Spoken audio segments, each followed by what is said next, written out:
Hello, hello, hello, and welcome to the Ball and All podcast. This is your weekly basketball podcast, but because it's NBA Finals, we do things a little bit more frequently after every game. We discuss what's going on, and I'll let you know what's happening in the basketball world as well as you go along. But this is the Ball and All podcast. My name is Mpho. I'm the host and producer of the podcast. Please follow me on Twitter. I'm currently live on Twitter as well as on YouTube. Follow me on Twitter and on Instagram at Mpho, as well as subscribe to the YouTube channel. You can see that at the bottom in the banner. Before we get to the NBA Finals, just wanted to discuss what's been happening in the scrimmage games that we've been getting in America with Team USA, and also we're going to get some scrimmage games happening for the women's team later on this week. So USA had a little bit of a scrimmage tournament that comprised of Nigeria, Australia, and Argentina before everybody started moving to Tokyo. They're going to play Spain, I think, tonight. It's going to be quite interesting to see because obviously Spain were the team that are the current world champions. And so you'll be able to see how they work out. But Team USA lost to Nigeria and they also lost to Australia. They beat Argentina finally. It's just an indication that the world is getting a lot smaller. If you look at the amount of foreign players in the NBA and in the top tier, you've got Giannis, who's from Greece. You've got Luka Doncic, Slovenia. You've got a whole host of Nigerian players playing in the NBA. Spencer Dinwiddie would have been in this Nigerian side had he not been injured. You've got Precious Achua, who I think is probably primed to be one of the best defensive players in the league. That block on Kevin Durant was insane. But I'm really excited to see Nigeria. I'm really excited to see Australia. I think there are some really serious medal contenders. And don't be surprised. And you probably, I don't want to be like you heard it here first, but don't be surprised if the USA get knocked out in the quarterfinals again, like they did in the World Championships. Yes, this team, the thing about this US team is it's filled with scorers, but not a lot of defenders. That starting five probably needs to change. I think Jason Tatum probably can't start. He'll probably have to come off the bench, which kind of helps. And then you bring in Draymond Green for a little bit of extra defensive clout. They don't have a center. Kevin Love is their center. Bam Adebayo is their center. And you could call them stretch forward. So I think in terms of the team composition, I wouldn't be happy. At the World Cup, they used Miles Turner. He did a very good job in that thing. The problem with USA at the World Cup was Donovan Mitchell and a couple of the other guys weren't used to international competition. I think some people are crying out for Melo. Melo's very good in international basketball. So, but when I call it international basketball, it is basketball. It's just the rules have changed. The FIBA rules are different to the NBA rules. A lot of fouls that are called in the NBA are not called in FIBA. You can goaltend. You can literally stand in that restricted area and jump up and down. And yeah, so don't be surprised. We've got teams like France at the World Cup who beat USA at the World Cup, at the Olympics who beat USA at the World Cup. You've got Spain, you've got Argentina who aren't that bad. Nigeria did it, and it's massive for Nigerian basketball and the growth of world basketball because 9 years ago, they got beaten 120-something, 56. 9 years later, they beaten the USA by 3. Yes, you can say it's a scrimmage, but it's really, really impactful and important. Apologies for that.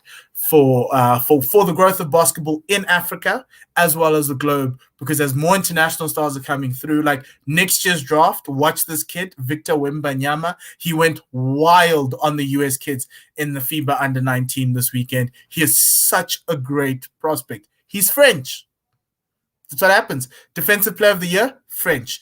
MVP, Serbian. Runner-up to the MVP, Joel Embiid, Cameroonian. Two-time MVP, Giannis. He's from Greece. Young player, one of the best young players in the league, close to MVP as well. Luka Doncic, Serbian. So it will happen and it will come through. So that's something about that. But now let's move on to the NBA Finals. The Suns are still playing the Bucks. And Game 3 happened. The Bucks came back. We saw another 40-point double-double from Giannis. It was incredible. Only like the greats have ever done it. LeBron's done it like 5 times or scored 40 points in the. So there's been like 14 times where people have scored 40 points and in the playoffs in the NBA Finals in the last, I think, 15 to 20 years. LeBron has 5 of those. Giannis has 2 of those, and the rest of the other guys have 7 each. And it's like, one per person. It's Steph, it's KD, Shaq, and the like. So that's a very important thing. And so coming into game 4, the Suns were looking to steal. I thought this was the game the Suns could have stealed because I said Suns in 6. And so it ended up Bucks 109, 103, but for the majority of the game, the Suns were in the lead and they let it go, and you could see that they were getting tired.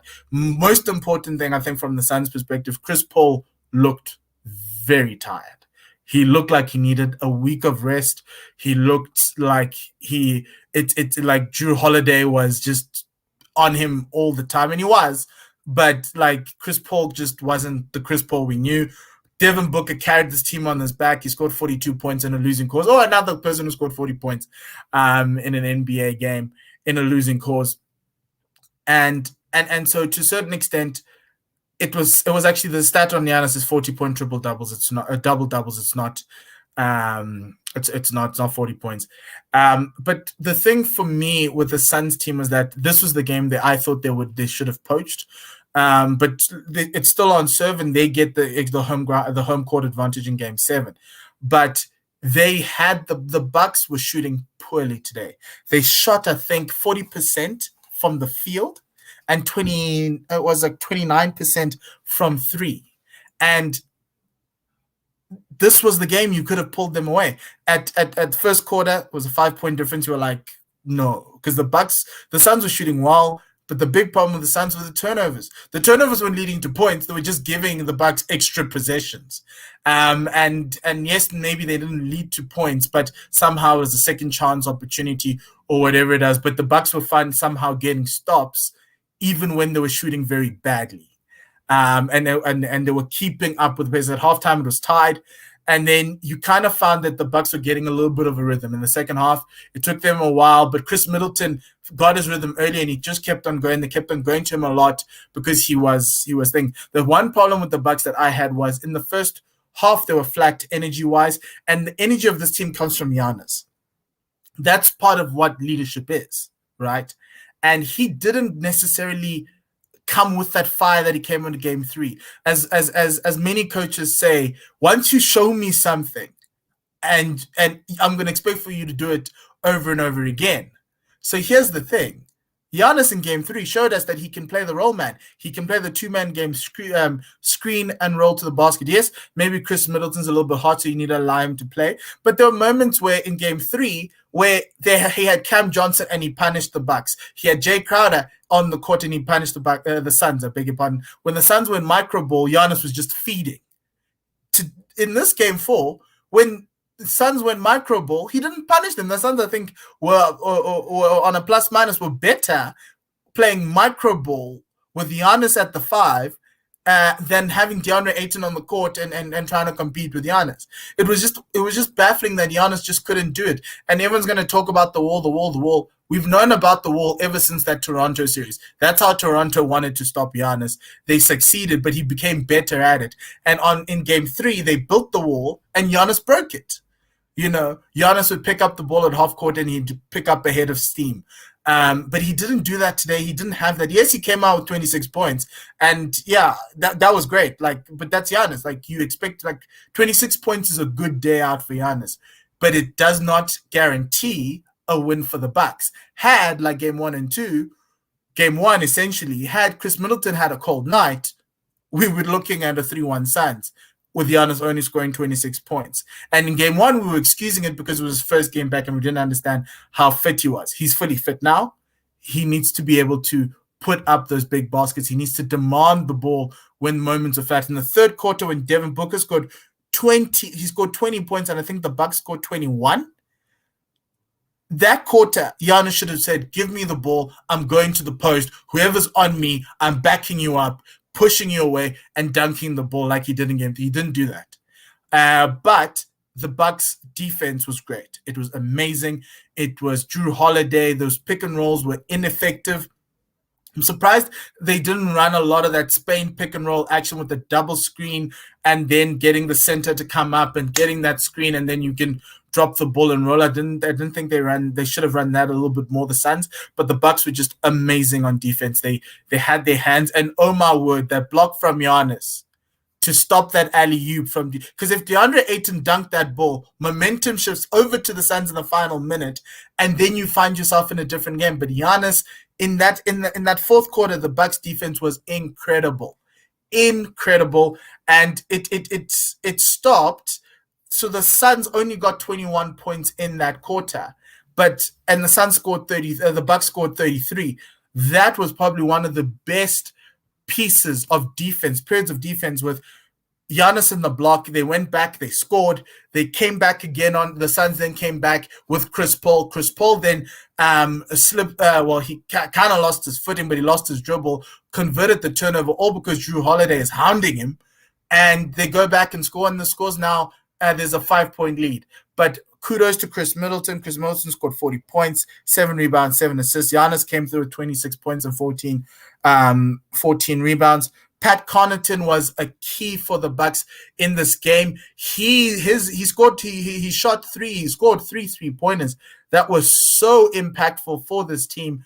And he was such a great guy because whenever Giannis felt like the wall was there, Pat Connaughton was always open. And I think the Suns would bank on Pat Connaughton taking the shots, but this is his series, and he shot 3 for 7 from 3, and for his 11 points. I think for me, the keys going into the next game, I think we want to see more Giannis at the 5. Or Giannis at the 4 with Brook Lopez. I think the Suns team looks tired. So in the first half, watch what the first quarter, see how the energy levels of the Suns team is. It's a 2-game rest. They play again on Sunday night, or Saturday night, Sunday morning for South Africans. So see how the energy levels are. If the energy levels are low after the first quarter, the Bucks should pile on Brook Lopez, bring on Bobby Portis or PJ Tucker, depending on who they want to do, and try and bully the Suns team into submission. They looked very tired towards the end of this game. The only person who could do anything was Devin Booker, but he had 5 fouls, and so he didn't want to. And there was a point where he actually did foul Jrue Holiday, and the refs just let it go. And that's something else. Like, the officiating was a little bit sketchy tonight, but we're not going to blame the refs for anything. But Devin Booker, the Suns need to figure out how they manage their fouls.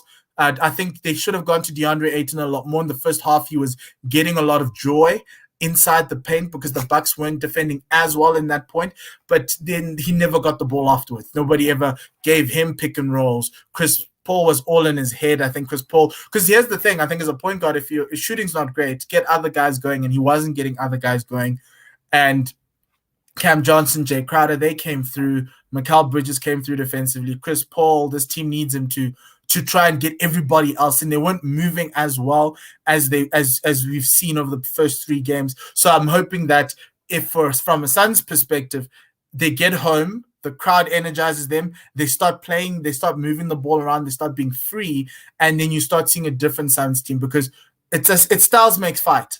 The Bucks are big. The Bucks will dominate you in the paint. They'll beat you inside with their size. But the Suns are small and they're quick. You can beat this Bucks team by playing a high pace, high tempo, quick offense, moving the ball around, doing the things you were doing at home that made you successful. So the Suns need to go back to that, whereas the Bucks have found some sort of a formula that could beat this team, and they just need to keep applying pressure in the paint on the Suns offensively. If they do that, they win the series. But Game 5 is crucial. Normally, whoever wins Game 5 most of the times wins in the NBA Finals. So that's going to be crucial. The Bucks need to find a way to take away home advantage from the Suns.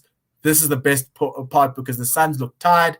But remember, it's been on serve because the team at home feels a lot more. We were sitting here at 2-0 down with the Bucks, and we thought the Bucks were finished. Well, I didn't think the Bucks were finished, but they looked on the ropes. Now the Suns look like they're on the ropes, and they're going home.